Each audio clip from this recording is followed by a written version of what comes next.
हवाले से? बयानात से कोई वज़ीर-ए-आज़म बनता होता तो इमरान खान जो है वो 2013 में बन गया होता। बयानात से तो वज़ीर-ए-आज़म बनता कोई नहीं। किसी भी एक जमहूरियत पसंद सिविलियन का मिलिट्री कोर्ट से केसेस का फैसला होना तकलीफ दे बात है। हालांकि देखा जाए तो बानी जो है वो भुने हुए जो है वो मटन खा रहा है, देसी चिकन खा रहा है, जेल में बैठ के याशी कर रहा है। बाकी जो उनकी पूरी लीडरशिप है, ये अल्लाह पाक की ज़ात सबसे बड़ी जो है ना वो सुपर पावर है। ये जिन नीचे वाले लोगों को सुपर पावर होने का गुमान होता है ना, अल्लाह पाक एक मिनट में जो है वो कर देते हैं। सो उसने बाहर रह के को बहुत इस मुल्क के मसाइल हल कर दिए थे, बहुत मुल्क का मसीहा साबित हुआ था। जब अंदर था तब भी अजाब है, जब बाहर था तब भी अजाब है।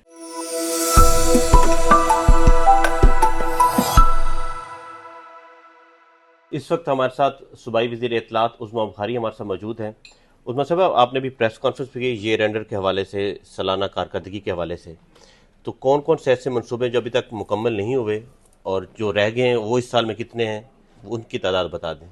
नहीं, ऐसा कोई मंसूबा नहीं है जो फाइल में है या वो ग्राउंड पे नहीं है। यकीनन हॉस्पिटल हैं जिनको टाइम लगता है, 1.5 से 2 साल हॉस्पिटल को कंप्लीट होने में। कैंसर वाला हॉस्पिटल जो है उसकी इमरजेंसी भी सीएम साहिबा ने 25 में शुरू करने के लिए कहा है। वो भी बड़ा मुश्किल काम है, बड़ा चीखे बेचारे आईडैप वाले जो बना रहे थे, लेकिन उसकी इमरजेंसी भी 25 में शुरू हो जाएगी। सो इसलिए ये भी नहीं कहा जा सकता कि वो मनसूबा मुकम्मल नहीं होगा। उसके बाद कार्डियोलॉजी जो है वो भी पूरा हो जाएगा, सरगोदा वाला।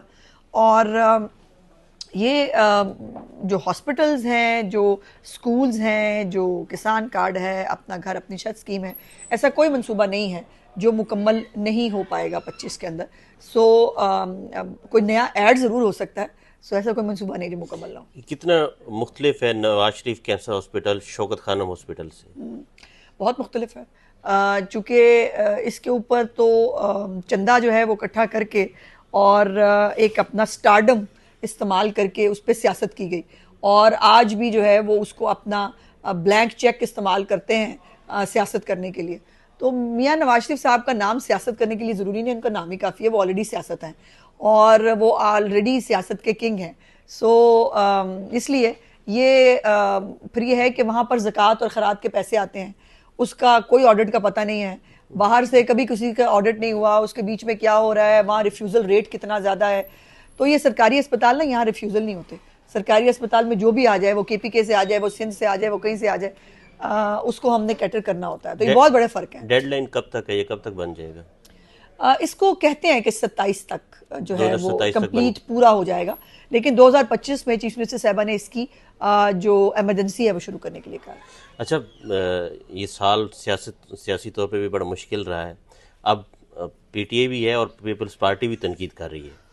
बिलावल भुट्टो ने भी तकरीर की बेनज़ीर बरसी के ऊपर के नून लीग के साथ 26वीं तरमीम के ऊपर जो बातचीत हुई, तो आप क्या समझते हैं कि पीपल्स पार्टी 2025 में बिलावल भुट्टो वज़ीर-ए-आज़म बन रहे हैं, इसी वजह से वो बयानात इस तरह के दे रहे हैं नून लीग के हवाले से? बयानात से कोई वज़ीर-ए-आज़म बनता होता तो इमरान खान जो है वो 2013 में बन गया होता। बयानात से तो वज़ीर-ए-आज़म बनता कोई नहीं। बिलावल साहब की अनफॉर्चुनेटली इजाज़त नहीं है कुछ भी जवाब देने की, इसलिए मैं नहीं दो पाऊंगी। नहीं, वो तनकीद कर रहे हैं PMLN के ऊपर, वज़ीर-ए-आज़म के ऊपर। मुझे इजाज़त नहीं है। उन्होंने कहा इख्तियारात के हवाले से भी बात की। उनकी बहुत सारी बातों के बहुत सारे जवाबात हैं, लेकिन हमें इजाज़त नहीं है उनको रिस्पॉन्ड करने की, तो मैं नहीं करूँगी। कौन इजाज़त देगा? पार्टी की तरफ से इजाज़त नहीं है? अरे देखिए, जवाब देना बहुत आसान काम है। जब आप एक कोलेशन के अंदर होते हैं ना, तो आपको सब्र तहम्मुल के साथ हालात को आगे ले जाना वो बड़ा इंपॉर्टेंट होता है। और उसके लिए बिलावल साहब ने तो इलेक्शन से पहले भी बहुत कुछ कहा था, और वो गाहे बगाहे कहते रहते हैं, फिर उनकी प्राइम मिनिस्टर से मुलाकात हो जाती है, फिर फंड्स अनाउंस हो जाते हैं, फिर सब खुशी रहने लग जाते हैं। वो इसी फंड्स की वजह से मुझे नहीं मालूम, बरल मैंने कहा ना कि मैंने इस पे बात वो तो कहते हैं कि अब तो कोई शार्क भी नहीं टकराती। मैंने नहीं कहना ना इस पे, मतलब कुछ भी छोड़ो, आगे चलो। मतलब इंटरनेट के हवाले से उन्होंने बात की। हाँ। पूरा मुल्क बात कर रहा है इंटरनेट की बंदिश के हवाले से, कुछ होता है स्लो होगी स्पीड। तो आप क्या समझती हैं कि ये इंटरनेट की बंदिश ठीक है? जितनी मासूमाना गुफ्तगू उन्होंने की है, इतने मासूम ना वो है ना बात, इतनी मासूम है, बट छोड़ो, आगे चले। मिलिट्री कोर्ट्स के हवाले से क्या कहेंगे, जो मिलिट्री कोर्ट से सजाए हुए हैं 60 से ज्यादा लोगों को? अफसोस है। देखिए, किसी भी एक जमहूरियत पसंद सिविलियन का मिलिट्री कोर्ट से केसेस का फैसला होना तकलीफ दे बात है। ख़ास तौर पे उन फैमिलीज़ के लिए मैं बहुत जो है वो तकलीफ़ का शिकार हूँ जिनके बच्चे फितना फसाद की सियासत की भेंट चढ़ गए, और वो इश्तियाल अंगेज़ी, वो मार दहाड़ दो की जो है वो नारे सुनते हुए वो उन्होंने जाके आग लगा दी।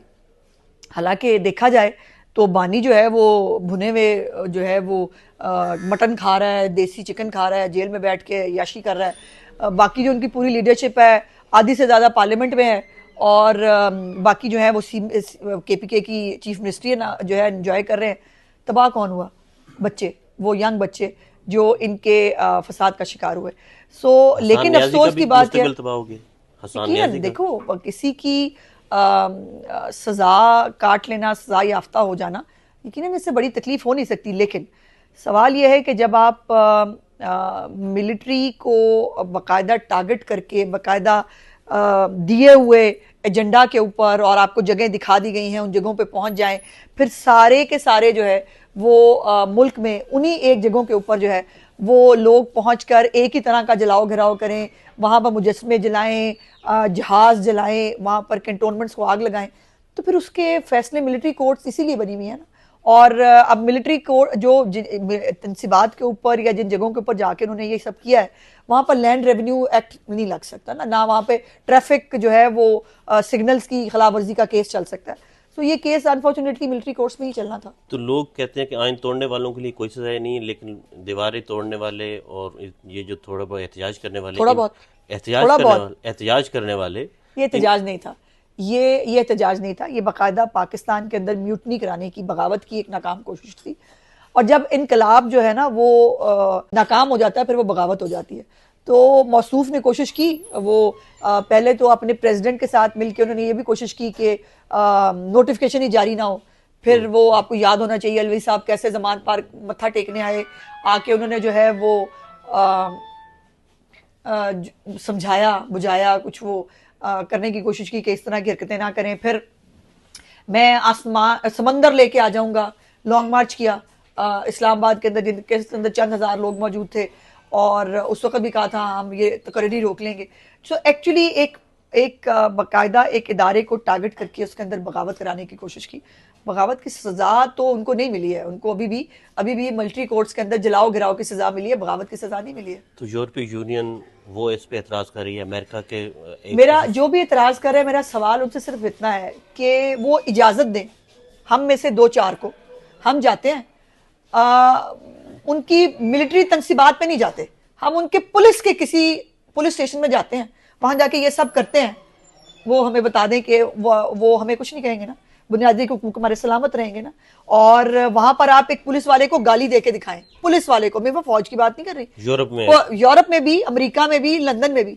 अब ये डबल स्टैंडर्ड्स है ना। कैपिटल हिल के अंदर आपके फसाद हो, अब जो है समरी ट्रायल करके लोगों को 10-10 साल की सजाएं देते हैं, वहां ठीक है, यहाँ गलत कैसे हैं? आपके फेक पोस्ट के ऊपर मुल्क के अंदर राइट्स हो जाए, आप लोगों के दरवाजे तोड़कर उनको घसीटते हुए यहाँ बाल पकड़ के आप लाके गाड़ियों में फेंक के 48 घंटे के अंदर आप ट्रायल करके आप उनको 10-10 साल की सजाएं दे, वो ठीक है ना? तो हमारे मुल्क में आपको दखलंदाजी करने का इख्तियार किसने दिया है? और हमारे मुल्क के अंदर जो है वो आप ये सब कुछ करें और आप उसके बाद जो है वो सियासत जो है उसको चमकाने की, ये नहीं हो सकता, ऐसे नहीं होता। हर रियासत को अपनी रिट को इस्टेब्लिश करना चाहिए, और रियासत को इस्टेब्लिश किए बगैर रिट को रियासतें नहीं चलती। आप वकील भी हैं, 20 जनवरी को अगर सदर ट्रंप हल्फ उठाते हैं, हो जाएगा, सदर हल्फ उठाते हैं और प्रेशराइज करते हैं, बिल क्लिंटन ने नवाज शरीफ को निकाला था यहाँ से। नहीं, ऐसा बिल्कुल नहीं हुआ था। देखिए बात यह है कि बहुत सारी, हाँ ये भी ऑन रिकॉर्ड है कि बहुत सारे फैसलों के ऊपर जो है वो बहुत सारे प्रेशर आए। क्या वो फैसले कभी तब्दील हुए? इसका जवाब है नहीं। शकील अफरीदी के ऊपर जो सबसे बड़ा एसेट है उनका, यहां पर ले जा चुके हैं? नहीं।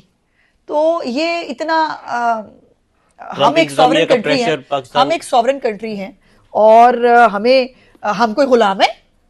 बताएं ना, हम कोई गुलाम है? हम एब्सोल्युटली नॉट कहते हैं, और हम हकीकी आजादी अमेरिका से लेके रहेंगे।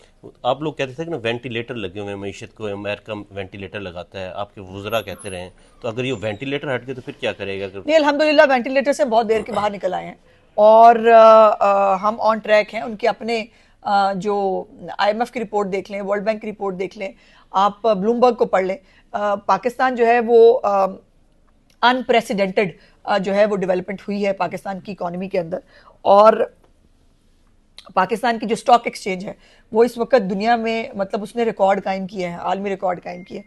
सो ये हमें वैसे जब सैंक्शंस लगी थी, जब हमने एटमी धमाके किए थे, तब भी हमने जी लिया था, ऐसी तो कोई बात नहीं।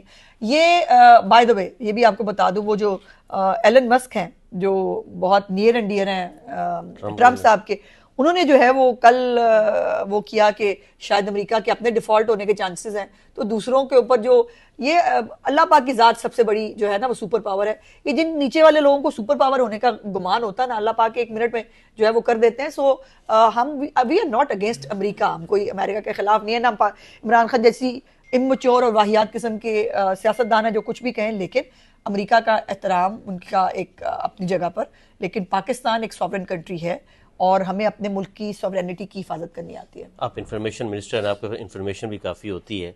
इमरान खान को कोई ऑफर करवाई गई कि बिल्कुल वो जमान पार्क में चले टोटल झूठ है, या टोटल झूठ है। और ये सिर्फ वो नहीं होता वो ट्रक की बत्ती के पीछे अपने एमपीएस एमएनएस को लगा के रखना, नहीं नहीं, बात हो रही है, बस वो आने वाले हैं, बस वो आ जाएंगे। तो ये वो बेचारे ना करे तो क्या करे। कतई तौर पर ऐसी कोई ऑफर ना इमरान खान को हुई है, और मेरा नहीं ख्याल हो सकती है, क्योंकि अगर 9 मई को भूल के इमरान खान को लाडला बच्चा दोबारा बनाना है तो फिर 9 मई एक दफा नहीं हुआ होगा, फिर 9 मई इस मुल्क में कई दफा होगा। तो मुज़ाकरात हो रहे हैं, तो इस मुज़ाकरात के नतीजे में आ सकते हैं इमरान खान भाई? देखिए अभी इसके ऊपर मैं कुछ इसलिए नहीं कहना चाहती कि अभी उनकी चार्टर ऑफ डिमांड आनी है 2 तारीख को। सो लेट्स सी कि वो चार्टर ऑफ डिमांड क्या कहते हैं। किसी हुकूमत के पास किसी अंडर ट्रायल मुल्जिम को छोड़ने का इख्तियार नहीं होता कानून के तहत। आपने मुझे कहा मैं वकील भी हूँ, सो ऐसा कोई इख्तियार किसी हुकूमत के पास नहीं होता कि वो अंडर ट्रायल मुल्जिम को छोड़ दे अपनी खुशी से। सो ये तो अब ये जो भी चार्टर ऑफ डिमांड ये लेके आएंगे वो कितना मुमकिन है, किस हद तक मुमकिन है, उसमें क्या चीज़ें जो है वो इनकी ख्वाहिशात और कोशिशें हैं वो कितनी हो सकती है, नहीं हो सकती, ये देखा जाएगा। अच्छा, नवाज शरीफ के बारे में कहा जाता है वो मुज़ाकरा चाहते हैं, मरियम नवाज भी चाहती हैं मुज़ाकरात हो, इमरान जो खान नवाज शरीफ चाहते हैं मरियम नवाज वही चाहती हैं, और मरियम नवाज चाहती है इमरान खान के साथ बैठा जाए। देखिए इसका फैसला जो कि मियां साहब ने कर दिया है और उनकी रजामंदी से, हमने पहले भी कहा था कि हम नहीं बैठना चाहते। जब आपको याद है कि शहबाज साहब जो शहबाज साहब उस वक्त ऑपोजिशन लीडर थे और आज वो प्राइम मिनिस्टर ऑफ पाकिस्तान है, लेकिन जब वो अपनी वालदा की जो डेड बॉडी आई और तब भी उनको कहा गया कि क्या हो गया है, जो चले जाएंगे उनके जनाजे के ऊपर, और उनको बुरी तरह वो बख्तरबंद गाड़ी में धक्के खाते हुए धक्के देते हुए लाया जाता था। उसके बावजूद उन्होंने कहा कि आपके साथ बैठते हैं, और कई दफा मिसाके मेशत की बात भी उन्होंने की, उन्होंने कहा आपकी तरफ हाथ भी बढ़ाते हैं, लेकिन उस वक्त भी तकब्बुर के मारे हुए शख्स ने जो है वो बात नहीं की। हम मुल्क की भलाई के लिए, मुल्क के लिए बैठे। ये मुल्क इनका भी तो है। अब जो कुरम में पारा चनार में जो आग लगी है, उस आग की तपिश सिर्फ वहां तो नहीं है, हम सब महसूस कर रहे हैं। तो उसके लिए बैठे, उसके लिए बात करें, मुल्क की मईशत के लिए बैठे, आम आदमी के मसाइल के लिए बैठे। अब मेरी मुर्गी की एक टांग है कि जी मुझे इमरान खान को बाहर लाना है। इमरान खान या तो कोई उसने बाहर रह के कोई बहुत इस मुल्क के मसाइल हल कर दिए थे, कोई बहुत मुल्क का मसीहा साबित हुआ था, जब अंदर था तब भी अजाब है, जब बाहर था तब भी अजाब है।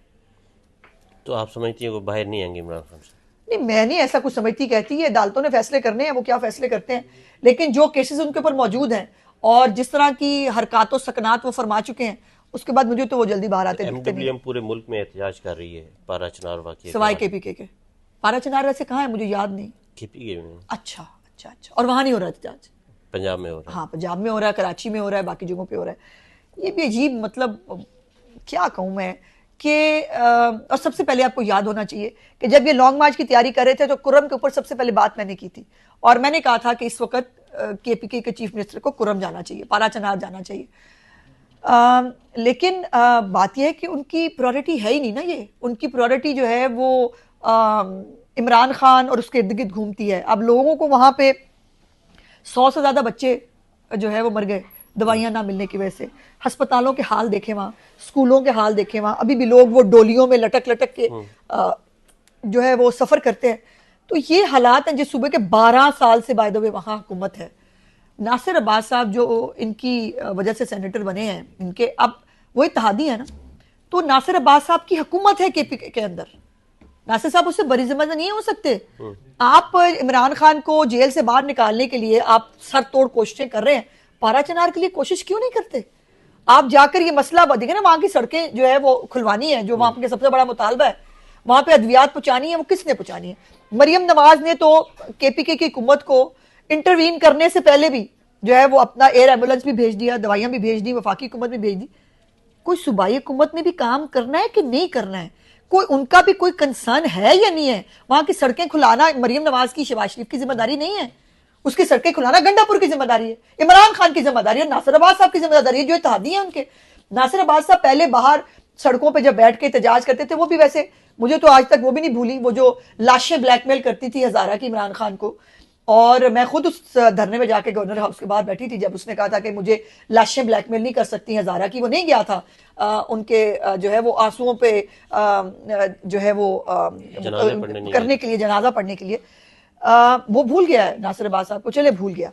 उस वक्त आप अपोजिशन में थे, अब आप हुकूमत में हैं। नासिर अब्बास साहब को ये याद रखना चाहिए कि वो हुकूमत के इत्तेहादी हैं, वो हुकूमत में हैं, और हुकूमतें जो है वो दूसरे सूबों में आके एहतजाज नहीं करती, अपने सूबे का खुद देखती हैं। आखिरी सवाल है, हुसैन नवाज के बेटे की शादी हुई है, कितने गैर मुल्की मेहमान बुलाए गए थे, आप लोग भी गए?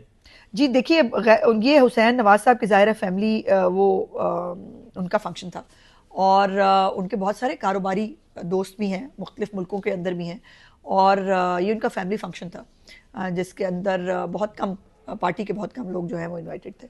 सो अल्हम्दुलिल्लाह अच्छा हो गया। और भी थे, सियासी मेरी लोग भी मेरी थे। मेरी चीफ मिनिस्टर बहुत अच्छी लग रही थी, तो हम तो उनकी तस्वीरें देख देख के खुश हो रहे थे। आप गई नहीं शादी पे? जी नहीं, मैं नहीं गई, और कैबिनेट में किसी को भी इनवाइट नहीं किया गया था। देखिए, चीफ मिनिस्टर साहबा की जब अपने बेटे की शादी थी तो वो हमारे बेटे की शादी थी, और लेकिन यह है कि ये हुसैन नवाज साहब की ज़ाहिर फैमिली की शादी थी। सो लेकिन यह है कि अल्हम्दुलिल्लाह सब कुछ खैर खैरियत से हो गया, और जो गैर मुल्की मेहमान थे काफ़ी बड़ी तादाद में वो मौजूद थे। बहुत शुक्रिया।